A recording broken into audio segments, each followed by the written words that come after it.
So let's talk about, how did you sort of get discovered for Apur Sansar? Well, discovered is right. We were in Asansol those days, and my father was posted there.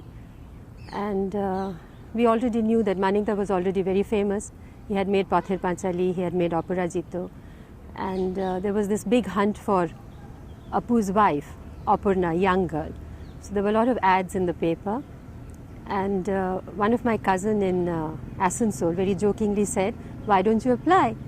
So we laughed, and end of conversation, came back to Calcutta, and I was schooling there I was staying with my grandparents, and I used to go to Daya Station and back by bus every day.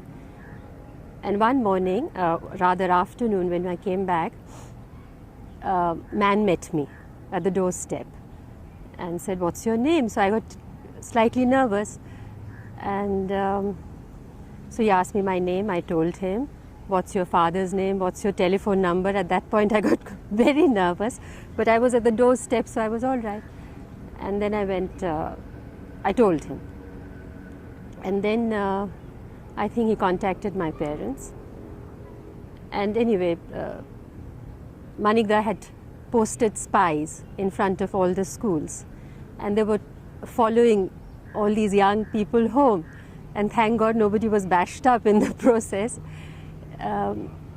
So my father, Manikda, spoke to my father, and he said it's all right, because by that time he was very famous. It was very prestigious thing, and the book Pathir Panchali was widely read in Calcutta and very acclaimed.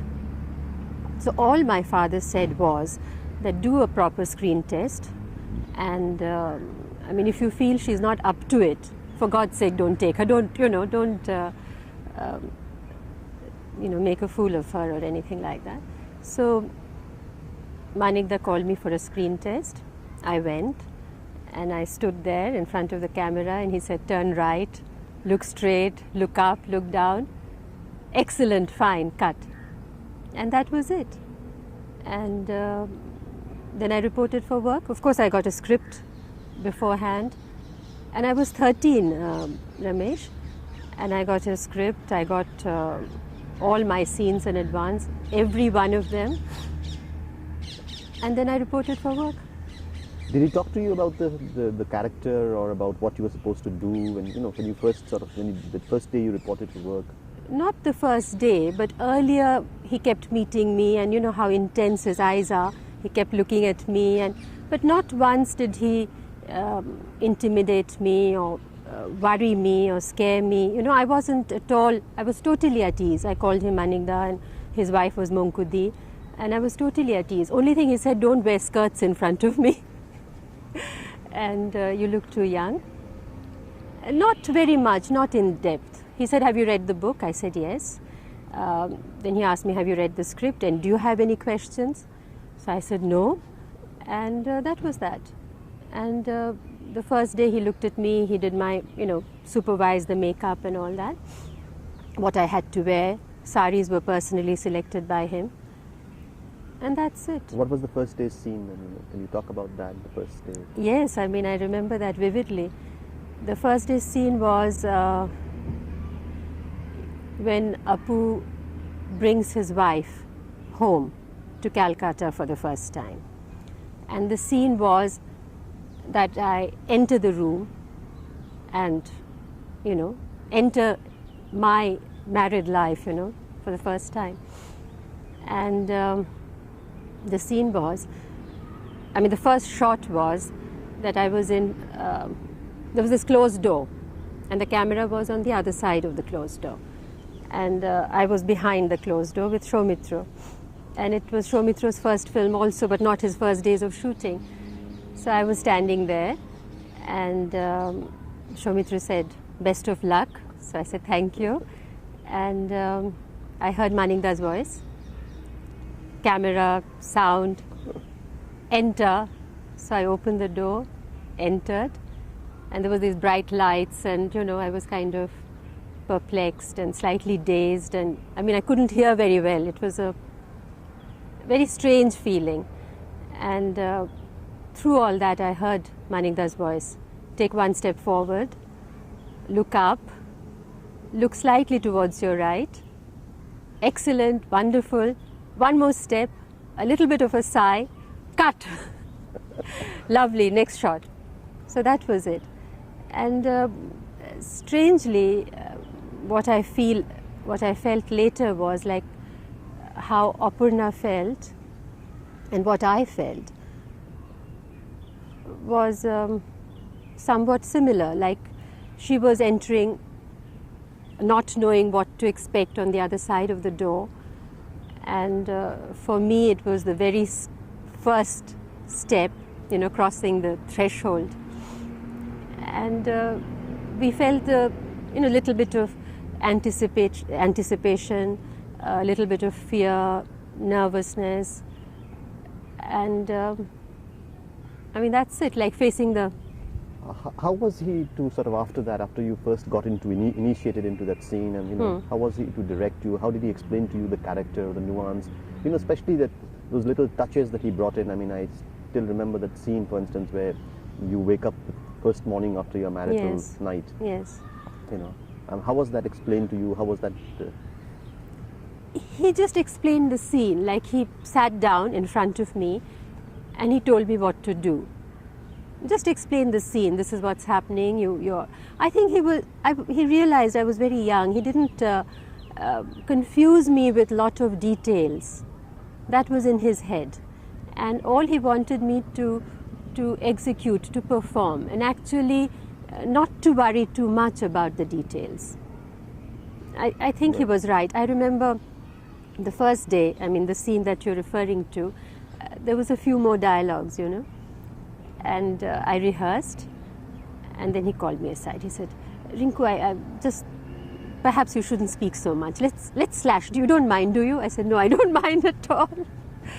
And so like that, he kept guiding me, and then he kept made me rehearse only a couple of times, not if that at all. Just perhaps often it was just one rehearsal and then take. I think later on at Nayak's stage or Shimabadha's stage, he would explain, he would have a chat. But during Apur Sansar, there was hardly any, it was just no direction as such. It was just say that, "Rinku, this is the scene, and I want you to go to the door and just look back and say a few words and go out." And then I did it. And if he found there was something wrong, he would say, "Okay, don't look back," or "Close the door gently." That sort of thing. But not a character analysis or that particular scene. This is your night after, and therefore, nothing like that. There was a lot of sensitivity still in that. That whole yes. thing that he created. That scene became. Especially when he opens that cigarette packet. Can you explain the scene a little bit? Well, I remember it exactly, how I get up and then the knot, and, then I come back and I sort of hit him gently, and that he said, "Don't hit him like that, it's looking very anglicized gesture. Hit him firmly." And then I go out, and then the chula, right? Yes. I haven't seen the film for a long time. That was Manikda's wedding present to us, Apur Sansar. And then the chula, then the railway track, right? Then I hear the train, then I come back. No, I don't come back. I'm doing it while he wakes up, and then he opens the cigarette packet and he looks and he sees and he smiles. And before that is the hairpin. That became, immediately the couple was endeared to the entire Bengali youth, I think. The world youth. The world youth, yes. And Apurna became everybody's... You did Apur Sansar, and I think the next film you did with him was Devi. That's right, yes. That's a character which again was, a bride who comes in, and yet here she goes under a psychological trauma. Yes. There is a... Yes. Can you talk a little about Devi and what it was, how you got that? Again, Ramesh, you must realize I was, Devi when I was 14, right? And now my perception is different. But at 14, my perception was entirely, I mean, it was like coming to work was meeting Shubroto. I used to call him Shubroto Kaku then, now I don't. And Purnenduda, and it was like family, Bhanuda, Anil Babu. It was, you know, and they would say, what do you want to eat? What do you want to drink? And I would just be there. Somebody would do my makeup, somebody, and I remember during Devi, Shubrotu, as usual, used to take hours lighting up, and I used to go to sleep. In that scene, you know, where when the mental breakup had already started, breakdown rather, had already started. And you remember the scene where the child comes in, the ball comes inside, and he's scared, and I call him, and he's terrified, and he runs away. So I used to sleep, and they used to wake me up, and I did my bit, and then went back to sleep again. And but were you aware of the character, that you were playing a character who had a certain amount of, you know, was undergoing? No. Did the story hit you? No. Apur Sansar, the romance hit me. Devi, I felt instinctively that it was bizarre. You know, whenever the makeup, or whatever scene I was doing, I felt it. But in totality, no. I didn't analyze the character. I didn't consciously say that I'm, you know, I'm just a wife at this moment, a normal person who's loved by her husband, who leaves her and goes away for further studies, etc. And now I'm going to change into this, and the conflict has started. No, I didn't plan. That was in Manikda's mind. I just went to work and worked every day, whatever I was told to do. You know, there was not a conscious, I didn't plan my character as such, no. You know that scene where Chobi Biswas comes and prostrates? Yes. Can you describe a little bit of that? Because well, I can only tell you what I felt, because I suddenly felt terrible, because Chobida, again, an elderly person, and a great man in the film industry then. And I had known him, and I always touched his feet. Every day I touched his feet when I came to work. And suddenly, I mean, and not only touching my feet, the way he falls at my feet, I mean, it was terrible, and I felt it, you know, the withdrawal and the total shrinking of myself. And it came very naturally.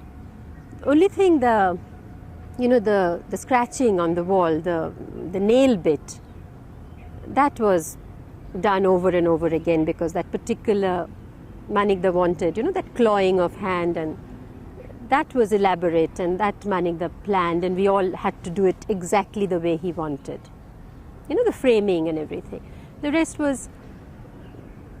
And after that, you are then almost enthroned as a Devi. Yes, and yes. How did you feel? Because you, after all, come from Bengal, and you must have, you know, related to... Yes, but you see, what you're asking me is now what I, you know, then I knew. But at that stage, all I felt was that, I think I felt what the character felt, really, that what is happening. You know, a little bit of perplexity. And there I used to sit all day practically. I used to sit in one place while everybody went about their business, and the camera was placed and the lighting was being done. And a lot of people used to come and collect there. And one day an old man, and again a very old man, came and touched my feet and started crying and said, you know, I've got a very ill grandchild at home. Can you please do something? Can you save him? You know? So, I mean, that sort of thing happened a couple of times. In reality? In reality. While the shooting was in progress, you know, while not actually the shot was on, but, you know, he had heard from somewhere. And so I used to sit there and feel very, very tired at the end of it, you know. But now that you look back, I mean, that was now your perceptions then were little, you know, as an innocent young girl. When you look back now, what do you think of that character, Devi, and what do you think of the whole scene, you know, your experience with Manikda and working? I mean, it was such a complex character, and it was such a beautiful film, and and I mean came so early in my life, you know, my very second film. I still consider that's the best role of my life, you know, and sometimes I think if had I been aware of the enormity of the role, would I have done it better? But I frankly think no. Now I understand the whole thing better, perhaps. But then I was more spontaneous, I was nearer the age. So what I'm trying to say is that Maningda's casting, he takes people who really suit the role. And in certain roles, he takes people who can perform also. I mean, where, like for instance, in Devi, Chobi Bishwash's role needed performance. So therefore he was taken. And Maningda drove him crazy because that particular scene, you know, when he's pacing up and down with those slokas and the dream sequence, and it took a lot out of Chobida. But he did it. I mean, it was beautiful to see them work together, Maningda and Chobi Bishwash, who came from a very traditional theatre background. And there were many clashes, but the net result was fantastic, you know. And let's talk a little about, say, you know, when the kind of you talked about his casting. Yes. Let's talk a little about Maningda now. Do you think that the Tagore influence, as everybody says, a great deal? You worked with him in so many films. Yes. What is your assessment of this, of the man? You know, it's. I've accepted Maningda as Maningda. I've never really tried to assess him, you know, as a person. And now that I think he understood Tagore, and I really feel I cannot judge him as such, Ramesh. You know, I really can't. But would you agree with an assessment that you know, he's sort of a Renaissance man, a man of such talent, you know, music, sketching? Absolutely. I mean, absolutely. I haven't worked with any director. I mean, he does everything himself. His scripting, the dialogues, the camera operation, the sets, costume, music, I mean everything. And the way he whistles, for instance, and even acting, you know, the way in Nayak, that scene, the last scene, the way he told Uttam how to, you know, I heard him say it and then Uttam did it. Uttam did it fantastically well, but not what I saw Maningda do. I mean, I've never met anybody with that kind of talent, who's so quiet, and you know, and with his intensity and his eyes, and especially when he directs children, the work he gets out of. And I have worked many times in other films with children, and how painful it is, you know, and how the directors cannot handle. And he every time first take okay. I mean, in Apur Sansar Kajal, of course I didn't personally work with but I saw the work, and in Devi, that little fellow, in Aronit Din Ratri, that little fellow, I mean, they were brilliant. And you know, he would just sit down at their eye level, look at them, and just chat, and really not much explaining, just read out the scene and say, you know, I want you to do this, and always eye contact, you know. And they understood. And all the children in Maningda's film are so innocent and intelligent. You know, they are not just acting, but you know, they're so totally relaxed, and I haven't seen anybody in the films that I have worked take that kind of work out of a child. So, and in any other, like I've seen him work with total amateurs, like in Shima Badho's party scene, for instance. And he just makes everybody relax, and when you see on the screen, I mean, it's brilliant. You'll think that it's fantastic acting. But it's just that he has been able to relax you to that extent where you are yourself, and you're not actually acting. And that's what he wants.